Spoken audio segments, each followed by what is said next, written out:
Bienvenidos a Osiris Podcast, un viaje entre la emoción y la razón.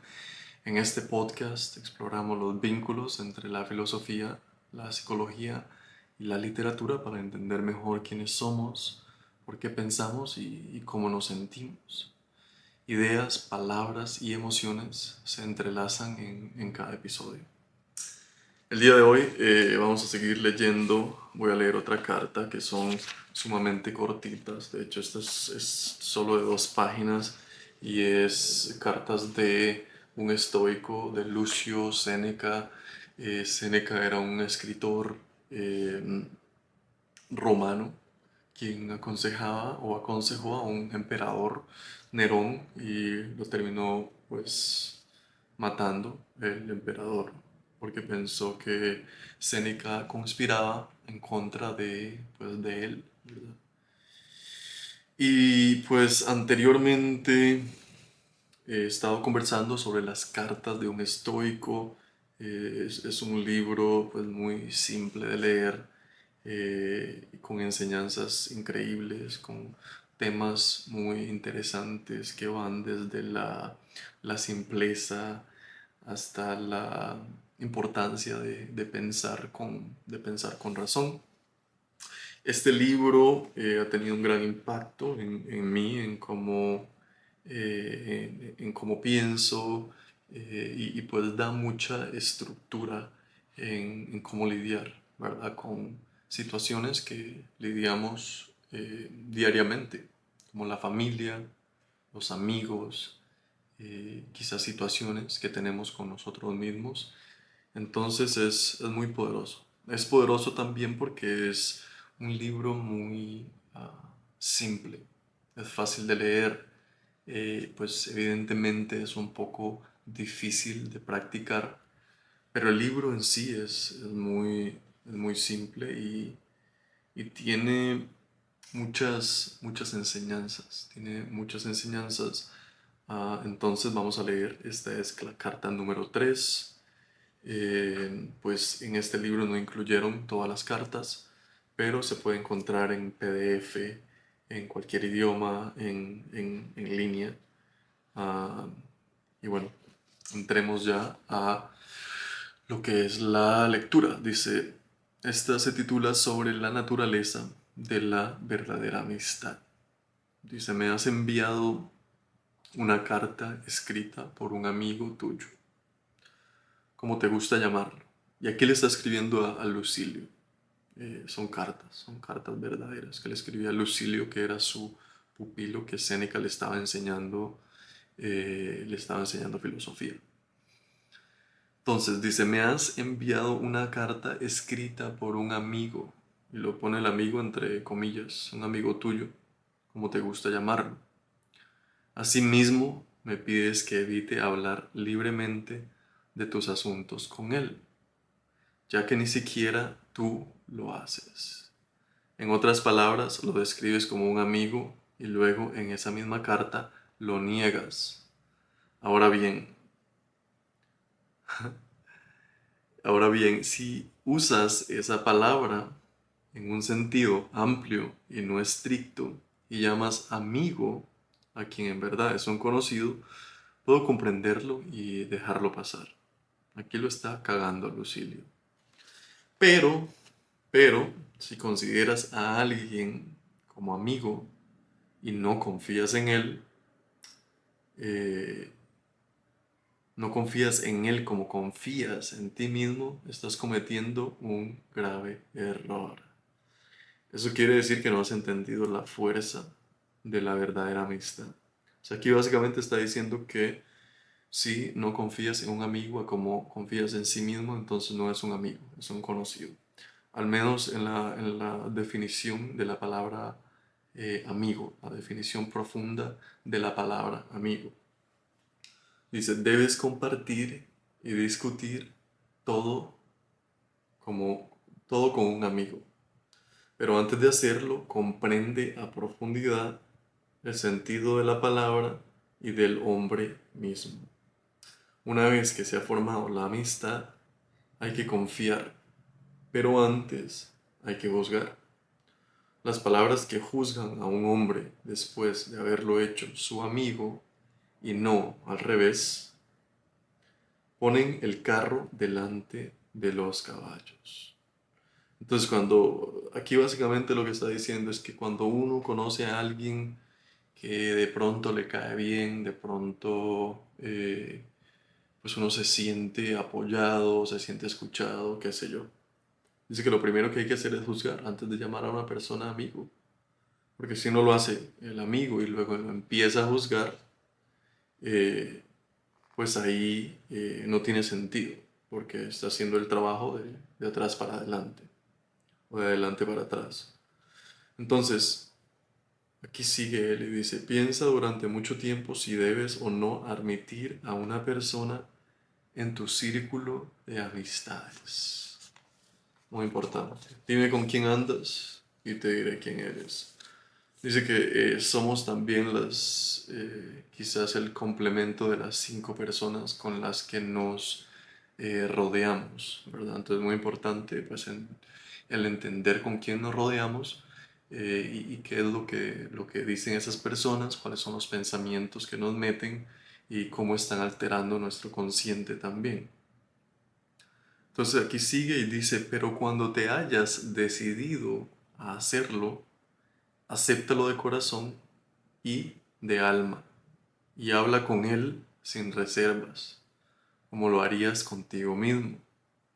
Está de más decir que debes vivir de una manera tal que no haya nada que puedas ocultarle a un amigo. Sin embargo, dado que surgen ciertos asuntos sobre los que la discreción exige silencio, las cosas que compartas con tu amigo deben ser también tus preocupaciones y objetivos. Tus preocupaciones y objetivos. Esto es increíble, especialmente para los hombres. Yo creo que tenemos que acostumbrarnos un poco más a compartir nuestras preocupaciones, no solo hablar de fútbol, por ejemplo, no solo hablar pues de cosas superficiales, sino compartir nuestros objetivos, cuáles son las cosas en las que estamos trabajando, porque un buen amigo que nos aprecia, que nos quiere, nos puede dar, como se dice, puntos de vista muy profundos. Entonces dice, sin embargo, no, está de más decir que debes vivir de una manera tal que no haya nada que puedas ocultarle a un amigo. Ni mentiritas blancas, ni nada, ¿verdad? No.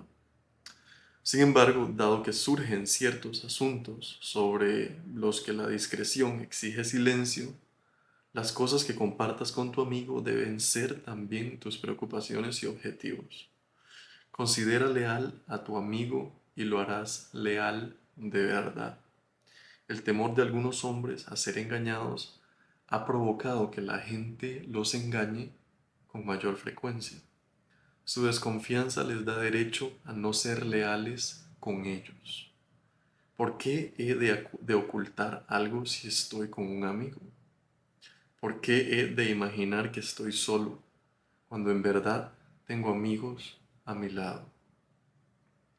Hay personas que cuentan a los desconocidos cosas que solo deberían confiarse a los amigos. Otra vez, hay personas que cuentan a los desconocidos cosas que solo deberían confiarse a los amigos. Como esas personas que van y cuentan todo a quien sea y se abren, ¿verdad? Creo que por ejemplo, la vulnerabilidad no hay que tenerla con todo el mundo. O sea, no tenemos por qué andar compartiendo nuestros traumas con cualquier persona, especialmente con personas que no nos aprecien. No deberíamos de andar compartiendo, por ejemplo, nuestra situación financiera y los objetivos, ¿verdad? Incluso los objetivos porque no todos les desean el bien, no todos les desean el bien. Entonces hay que quizás entender cuáles son las personas que aprecien verdaderamente quiénes somos, lo que estamos haciendo y nuestros objetivos, nuestros sueños. Dice, estas personas que buscan desahogar lo que pesa en sus mentes y botarlo en los oídos del primero que esté dispuesto a escucharlos, otras, en cambio, son tímidas a la hora de abrirse con sus amigos más íntimos. Jamás se permitirían confesar sus secretos más profundos. No debemos hacer ni lo uno ni lo otro. Pedir consejo a todo el mundo es tan vergonzoso como no confiar en nadie.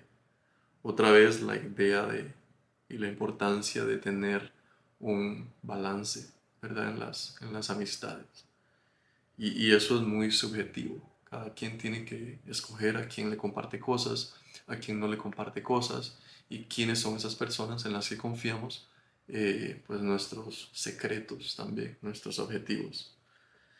Del mismo modo, tanto las personas que nunca se relajan como las que siempre están en estado de relajación merecen igual desaprobación. El placer en el ajetreo no es admirable, pues solo es energía desperdiciada de una mente angustiada. Voy a leer esto otra vez porque está muy interesante. Dice, el placer en el ajetreo no es admirable, pues solo es energía desperdiciada de una mente angustiada. Por su parte, la mente que ve en toda actividad una tarea fastidiosa nunca está en verdadero reposo, sino en un estado de inquieta inercia.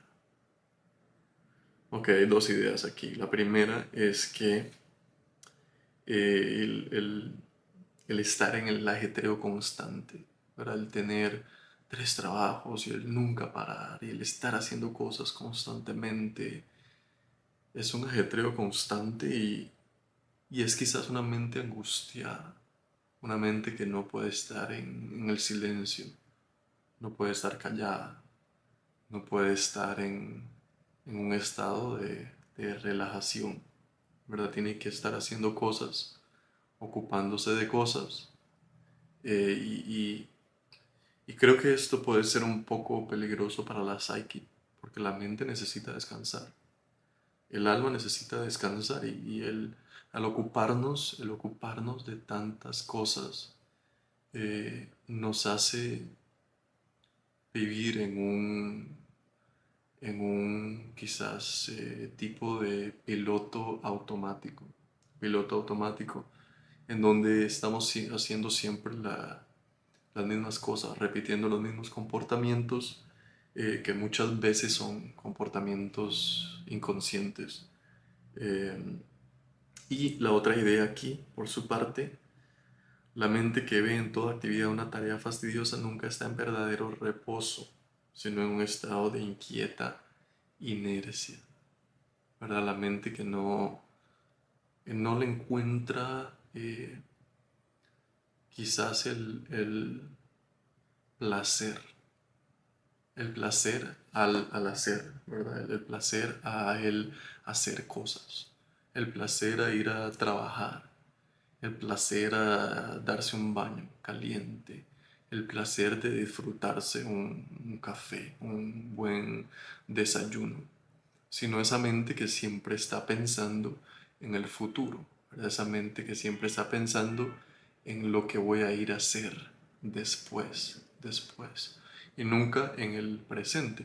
Y creo que los celulares nos mantienen en ese estado, porque nunca, en muchas ocasiones no estamos ahí en ese momento presente, sino que estamos constantemente distraídos en otro lugar, en otro video, el cual se nos lleva el momento presente, ¿verdad?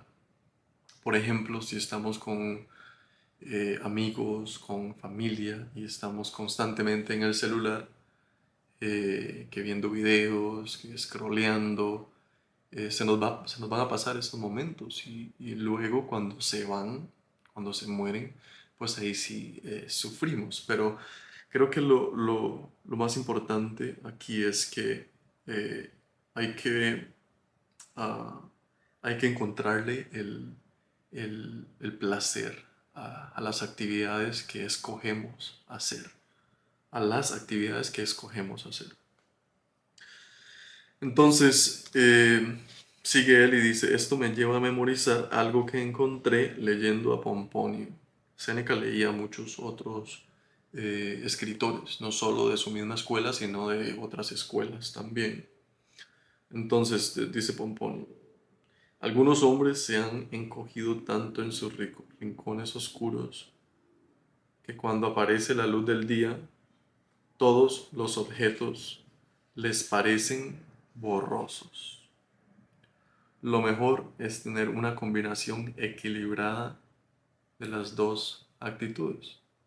El hombre activo debe ser capaz de tomarse las cosas con calma y el hombre relajado debe estar dispuesto a actuar. Observa la naturaleza, ella es día y también es noche. Ella es día y también es noche. Increíble. Y esto pues vuelve otra vez a la importancia de encontrar un balance, ¿verdad? La importancia de sí, podemos trabajar duro, podemos tener objetivos, pero de igual manera es sumamente importante el descansar, el sentarse a descansar sin necesariamente estar en nuestros celulares, el sentarse a disfrutar los pequeños placeres de la vida también, el conversar con un amigo, el estar a solas, que otra vez es sumamente importante. Algunas notas que escribí, siempre escribo como muchas notas, digamos, al final de los libros y yo creo que me ayuda también como a reflexionar más adelante. A veces uno tiene la mente un poco más clara, digamos, y en otras ocasiones pues no está tan clara o porque uno está cansado. Entonces sí, para eso escribo las notas, para luego volver a ver qué era lo que estaba pensando. Entonces, esta carta, que bueno, ya la terminamos, con eso cierra. El Séneca siempre cierra como con frases muy interesantes, que las frases son poderosísimas y a veces las personas se pasan cientos de años, ¿verdad?, tratando de identificar esas frases. Entonces, esto me hace reflexionar en la importancia de tener amigos, pero la importancia de tener buenos amigos. Hay personas que tienen muchos amigos, pero igual se sienten muy solas y es porque no hay intimidad. Y la intimidad viene con la profundidad, con la honestidad y con esta idea de que la conciencia quiere ser observada tal y como es, ¿verdad? Con la sombra, con nuestras partes no tan buenas, con nuestras partes que quizás no nos gustan. Ahí es donde se obtiene la intimidad, cuando empezamos o sea, y conlleva muchas cosas, pero creo que quizás uno de los aspectos más importantes de la intimidad es la profundidad, ¿verdad? Quizás también pensé un poco en la importancia de desarrollar amistades profundas. Escribí sobre cómo a veces los hombres no nos tragamos todo, ¿verdad? Queremos decir algo, no lo decimos, no compartimos lo que verdaderamente decimos porque pensamos que es muy emocional o porque pensamos que quizás no es tan, no tiene mucho sentido. Y también la importancia de decirle a los amigos la verdad, de ser honestos con lo que pensamos, con cómo nos sentimos, la importancia de poner límites, ¿verdad? No forzar a que la amistad exista, nada de mentiras, no aferrarse a que funcione, a veces hay que dejar ir también. La verdadera amistad es congruente, recíproca, honesta y respetuosa y te impulsa. Tiene que haber de cierta manera, cierto apoyo, muchísimo apoyo. Y en la amistad también hay cierto tipo de polaridad y balance, ¿verdad? Una combinación equilibrada de dos actitudes. ah, y si desconfías, te van a traicionar, ¿verdad? Porque también lo que haces te va a pasar. Y lo que piensa, pues uno lo atrae. El suponer también en lugar de preguntar. Uno no tiene que suponer cosas, hay que preguntar, hay que ser claro, honesto. La falta de comunicación, esa es fuertísima, la falta de comunicación. Y también escribí sobre el por qué uno se apega al ajetreo, ¿verdad? Es como la costumbre de vivir en caos, el hábito a la adicción, es como un hábito a la adicción, un hábito al automatismo también. Entonces, este ha sido todo por hoy en este podcast. Esta es la carta número 3 que es sumamente pues, ricas, o sea, en conocimiento, en perspectiva. Este libro a uno le da perspectivas muy interesantes y son cartas muy cortitas también. Son de 1, 2, 3 páginas, 4 máxima. Y son muy interesantes, o sea, son cartas que se hicieron eh, con mucho cuidado, con mucho pensamiento, con mucha profundidad de pensamiento. Am, y bueno, y por eso es que todavía la seguimos leyendo después de 2000 años, ¿verdad? Entonces, vamos a seguir leyendo estas cartas que creo que son muy interesantes, pero bueno, muchas gracias por escuchar el podcast. Compartan, compartan si piensan que a alguien les puede ayudar este podcast de alguna manera y nos vemos en el próximo capítulo.